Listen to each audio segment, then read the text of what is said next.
Sesquicentennial State Park in Columbia, South Carolina is full of surprises.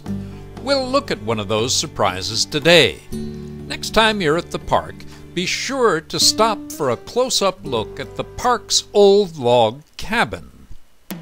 It's on the left-hand side of the road as you drive down the hill toward the lake. Turn in and park so you can walk over for a good look at this interesting structure. Now, in late 2010, it's an excellent time to stop by it to see the cabin at its very best. That's because the latest round of renovation was recently completed. Park manager Daniel Gambrell and his staff, a firm specializing in such renovations, and even some volunteers have done their best to bring the building back to its original appearance. I took this photo earlier this year as the renovation progressed. I'm really out of my depth here and hope soon to do a couple of interviews with folks who have more information.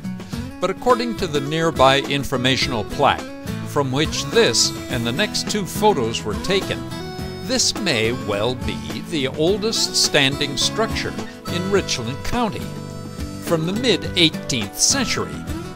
Here's how it looked in its original location near the Broad River. Siding covered the log walls, making it appear to be just an old house. No wonder the owners planned to tear it down. Fortunately, the Women's Club of Columbia and the Odom family teamed up to save it, once demolition efforts exposed these beautiful timbers.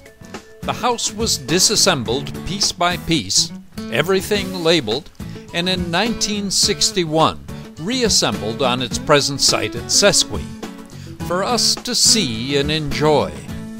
What a job that must have been!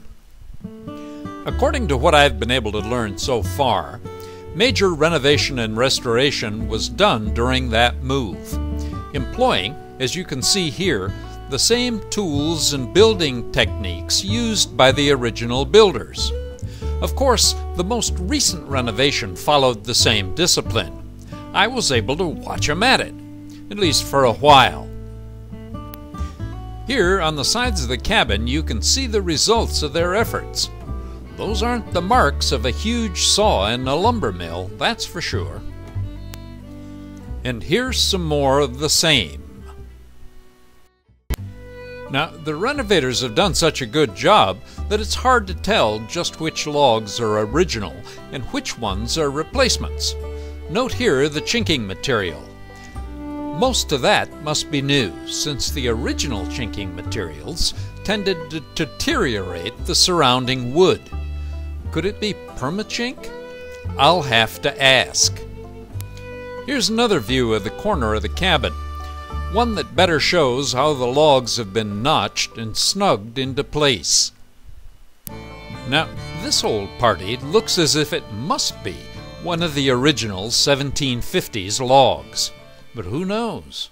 This one, though, just has to be original. I look forward to interviewing someone who can tell us all about this and other details about this cabin. So there you have it. A genuine mid-18th century log cabin right on the grounds of Sesquicentennial State Park here in Columbia, South Carolina. Available for all of us to see.